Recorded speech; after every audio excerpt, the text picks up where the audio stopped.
ये वाला सवाल बहुत ही ज्यादा लाइक्ड है, 2000 से ज्यादा लोगों ने लाइक किया है। Do you believe in God? If yes then is it formless और not? Do you believe in any religion?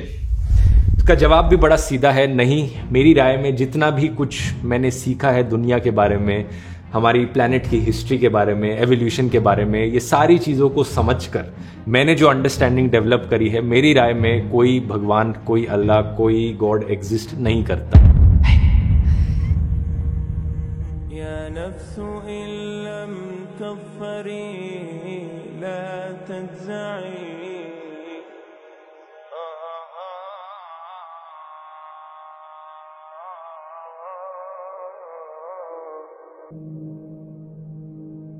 তিনি একজন অ্যাস্ট্রোফিজিসিস্ট, হার্ভার্ড বিশ্ববিদ্যালয়ের বিজ্ঞানী। তার নাম হল ডক্টর উইলি সুন, যিনি দাবি করেছেন যে তিনি এমন একটি ক্যালকুলেশন খুঁজে বের করেছেন যা সৃষ্টিকর্তার ইন্টেলেকচুয়াল ডিজাইনের দিকে ইঙ্গিত করে। অর্থাৎ তিনি এমন একটি গাণিতিক সূত্র খুঁজে পেয়েছেন যা সৃষ্টিকর্তার অস্তিত্ব প্রমাণ করতে পারে। ডক্টর সুনের এই আর্গুমেন্ট কসমিক কনস্ট্যান্টস এবং ফাইন টিউনিংয়ের উপর ভিত্তি করে তৈরি। এখন প্রশ্ন হল, কসমিক কনস্ট্যান্টস কি?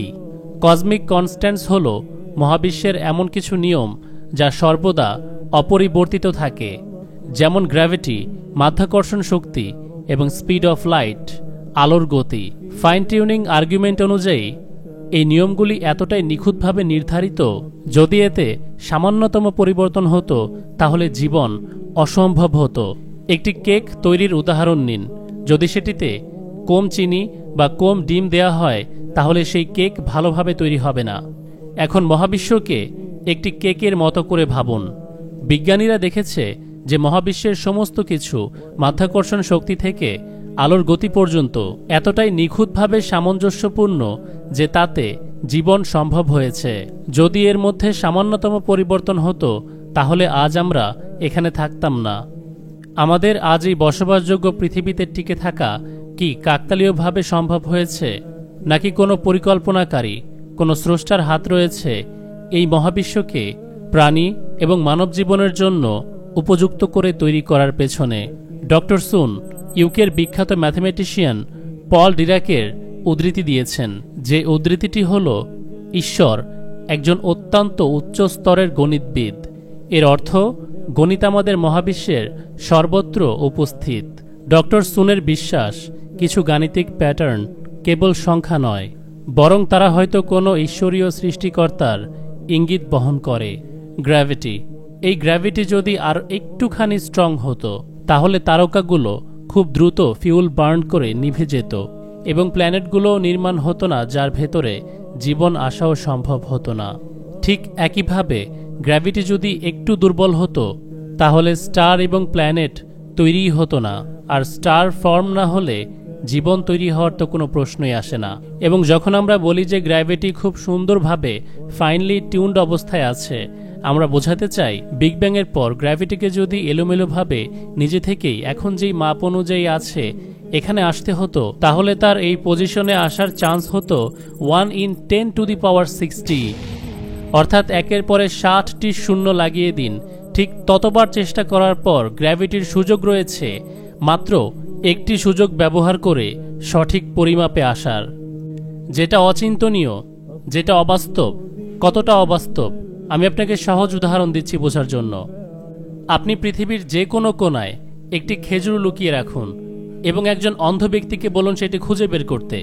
তার জন্য সেই খেজুরের টুকরো খুঁজে বের করা যতটা না কঠিন, তার চেয়েও কঠিন র্যান্ডামলি কাকতালীয়ভাবে গ্র্যাভিটির এইভাবে নির্ধারণ হওয়া, আমাদের গ্র্যাভিটিকে ওইভাবে সেট করা মহাবিশ্বর সৃষ্টির উপযুক্ত হওয়ার জন্য। You were telling me that you see God or evidence of God in math. I have been closer and closer to God in the sense that because it takes me a long time, I'm rather rebellious. You see, mathematics, is this very pure word that it seems to have no connection to real world physics. That's right. It's true, it's complex number, it's one of them, but it appears in quantum mechanics. But one of the most beautiful equation was the one that derived by Paul Dirac. He's a professor at Cambridge University. He formulated this relativistic equation for electrons. But in one of the equation, the solution come out to be a negative sign. Not only that, there's a square root involved, so there's strange behavior. There's a negative sign in law, but it has the exact property, like an electron and all that stuff. How come? Everybody say you're crazy, you're stupid, this and that, right? Many years later, a few years later, it is shown in Caltech by Carl Anderson to show there's actually such a thing called positron. You know, the opposite, the brothers of an electron. There's such a thing. And then if you ask yourself, how is it possible? If gravity was stronger than we think it is, again, we'll end up with a failed universe. Everything will end up in black holes. It has to be just so. It has to be just right. Why is gravity so much weaker than the other forces? Well, we don't really know, but here's what we do know. If it were just even a little bit stronger, stars would burn out too quickly. They wouldn't live long enough for life to evolve. Instead of stars, instead of galaxies, we'd have black holes. আমাদের এই মহাবিশ্ব তৈরির জন্য শুধুই gravity নয়, আমাদেরকে জানতে হবে অ্যান্টি গ্র্যাভিটি কতটা নিখুঁত হতে হতো, যেটিকে বিজ্ঞানীরা কসমোলজিক্যাল কনস্ট্যান্ট বলে থাকে। But whoever made the universe made it with an incredibly small, tiny cosmological constant. It is so small that it is 0.00000. We can sit here for a while. 123 of them. And then a 1. And then a 1. I think it's actually a 2. But it is incredibly small, and nobody really knows why. The one thing that we do know is that if it were very much stronger, it would have blasted apart the galaxies. It would have prevented stars from forming.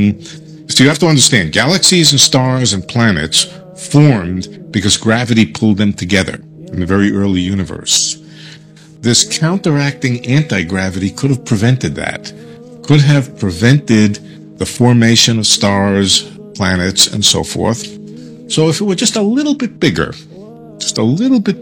than this 0.00000, it would have prevented our existence.